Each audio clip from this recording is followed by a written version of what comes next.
Welcome to Unleashing Happiness. I am your host, Cecilia Hendricks, and like always, and not overly surprising, I am so super excited, not only for me to be here, but for you to be here.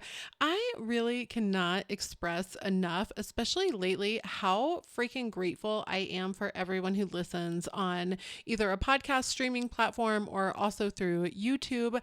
Your support and messages and just being here with me and wanting to hear from me, like actually enjoying the information that I'm putting out, means so much to me. And I'm just really thankful for you.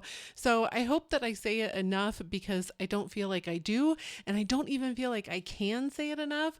But your support and you being here truly means the world to me. And I'm very, very thankful that you're here. I was going back and reading a lecture from Neville Goddard. It says it's from 1953. It's New Thought. And he actually said something in it that really stuck out to me quite a bit, and I wanted to share it as part of this episode. So the first actually intro to the paragraph says, "With so vast a subject, it is indeed a difficult task to summarize in a few hundred words what I consider the most basic ideas on which those who seek a true understanding of metaphysics should now concentrate. I shall do what I can in the shape of three fundamentals. These fundamentals are self-observation, definition of aim, and detachment." And I was like, oh my gosh, this is such a beautiful way for him to put this. And apparently he was writing this, it sounds like for a bulletin that he was doing some articles for. But it really stuck out to me that I was like, man, these are truly the three core items for us to focus on. And what I want to talk about today is really the self-observation part. The paying attention to your reactions most specifically. Neville continues on to say the purpose of true metaphysics is to bring about a rebirth or radical psychological change in the individual. Such a change cannot take place until the individual first discovers the self that he would change. This discovery can only be made through an uncritical observation of his reactions to life. The sum total of these reactions defines the individual's state of consciousness, and it is the individual's state of consciousness that attracts the situations and circumstances of his life. So the starting point of true metaphysics on its practical side is self-observation in order to discover one's reactions to life, reactions that form one's secret self, the cause of the phenomena of life. I'll be perfectly honest that I have always felt like I got a pretty good understanding of what Neville Goddard was teaching, right? I think I've applied it to my own life. I have found a way to use it in a very practical way. I've actually helped clients use it in a very practical way to create a life that they love. And it really came down to starting to pay attention to their reactions to life. And so there was part of me that when I read this, which is the first time that I have found it, that I was like, wow, this is amazing, because it so clearly says what I've been sharing as well. And there is a little bit of validation in that, right? I greatly admire and respect Neville Goddard's teachings. There's a lot of other teachers that I admire and respect as well, but his is definitely what really brought me to these teachings and made me really want to start sharing it out with others as well, because I struggled for a long time and I would kind of have some success and then some not. And I felt like there was a lot of confusing information online. And I really wanted to get back to the basics. And when I went and looked at the basics, I felt like everything he shared is exactly what I just read. It comes down to self-observation, understanding your emotional intelligence and regulation, taking a look at the way that you behave in reaction to life, what perceptions you hold, a definition of your aim, which means to actually know what it is that you want and where you're headed, what that solution is going to be, what state and feeling and identity you're looking to obtain, and then detachment, right? And so I want to spend the next few weeks on the podcast and also on my YouTube channel really talking about these 3 points and how you can start to use them in your own life to make sure that you are understanding and also practically applying it to your life, right? This should not be a chore. It should not feel like something you have to do. It should not feel like even a technique that you're trying to force into your life. It becomes part of your life. This is truly learning how to make these teachings part of just who you are and the way that you behave. And the reason you want to take an unbiased look at your current reactions and the way that you behave in the world is so that you know what actually needs to change and what state you're currently in. There are so many times that people are like, oh no, I'm totally fine. I don't want to change anything. I just want the whole world to change around me. I don't want to change any behaviors that I have. I don't want to change the inner conversations that I'm having. I don't want to take any quote unquote action because I've been told that I don't need to. Well, but wait a minute. If you change your inner conversations, that's an action. Actions don't have to be that you're walking down to the store and blowing all your money on your credit card, right?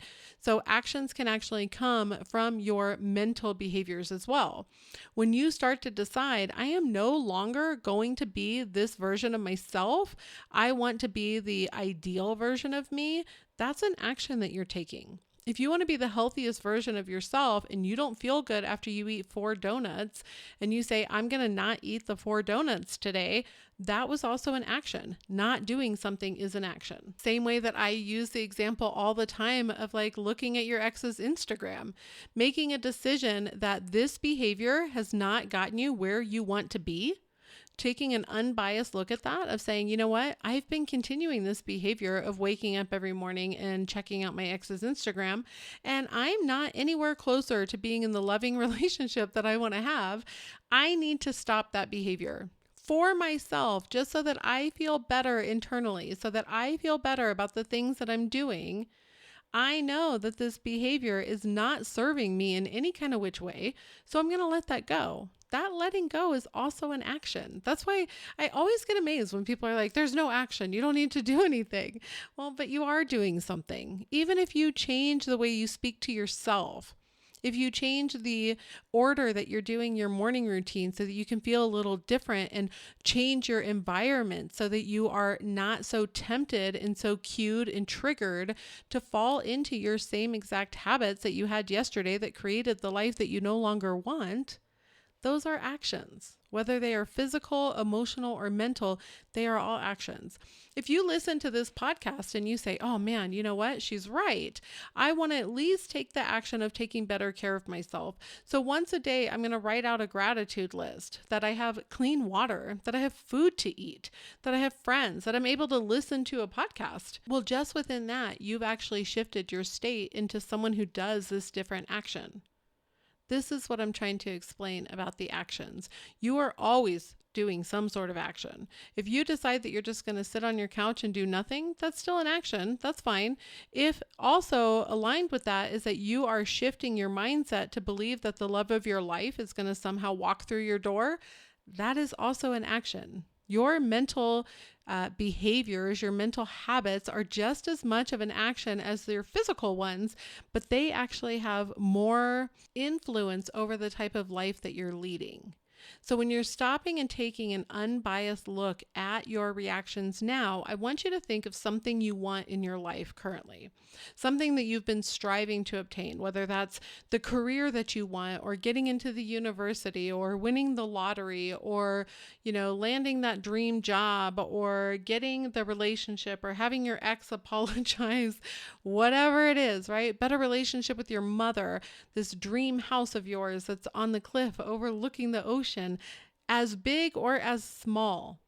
Start to spend time paying attention to how you behave when things around that happen, right? So like when you get home and you wake up in the morning and you're not in that dream house, what is your reaction to that?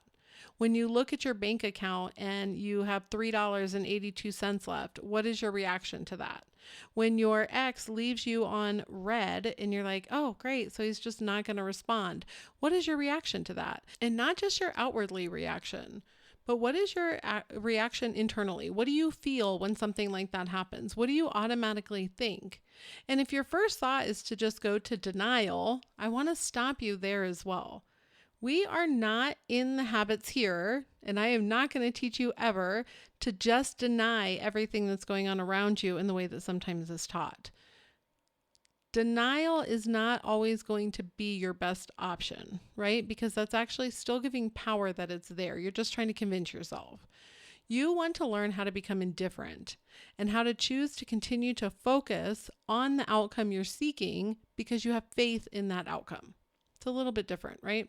A lot of times what I end up seeing is that when folks are denying, it instead is becoming a toxic positivity loop. And that you do not want to get yourself stuck in. And if you're in there now, that's fine. Pay attention, have an unbiased look and say, you know what? I'm actually just being toxically positive. I'm trying to deny everything. I'm not reacting to the point though that internally I can feel it, right? Instead, I'm just telling myself that I'm not allowed to have these feelings. And that's not the point.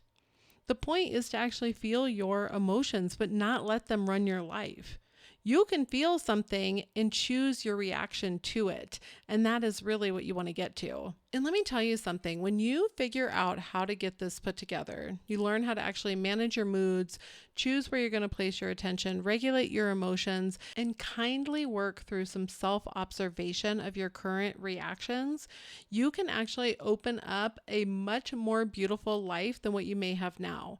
Because not only are you going to start to receive more things, it's like kind of like, you could almost look at it like the manifestations that have been trapped by your trapped and held in emotions that you don't know how to deal with will be released. And you'll start to have different things start to flow into your life, and you'll just start to actually feel better and be able to manage the emotions that you're having.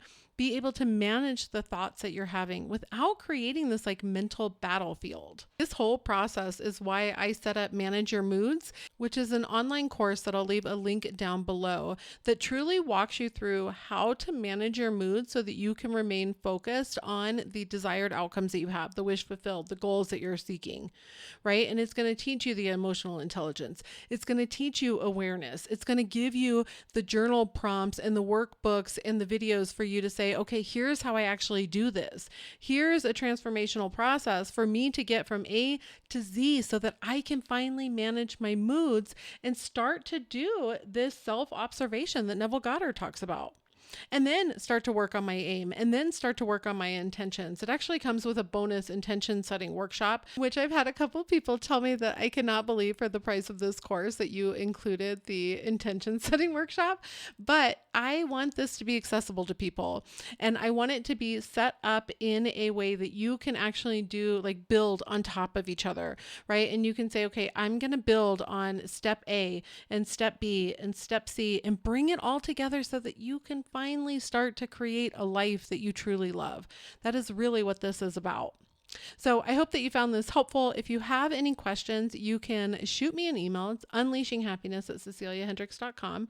I am going to be tomorrow, probably on Friday, the 21st of February, posting a YouTube video that will connect with this as well and go into a little bit more info on how you can set up a night routine that really allows you to not only kind of manage your moods, but reflect on your day, make sure that you're taking care of yourself, set up a gratitude practice. This should all be very enjoyable. So make sure you check out the YouTube video. Again, it should be up sometime Friday, the 21st of February. I am publishing this on the 20th of February. And so I hope that you enjoyed. I would love to hear from you. So if you have any questions, definitely reach out and let me know. And I wish you all but the best. And next week, we're going to talk about aim, right? So we're going to kind of keep going through these. So next week is going to be talking about having an aim, like what Neville said. And then the week after that, we'll be talking all about detachment. So I wish you nothing but the best and have a beautiful rest of your week.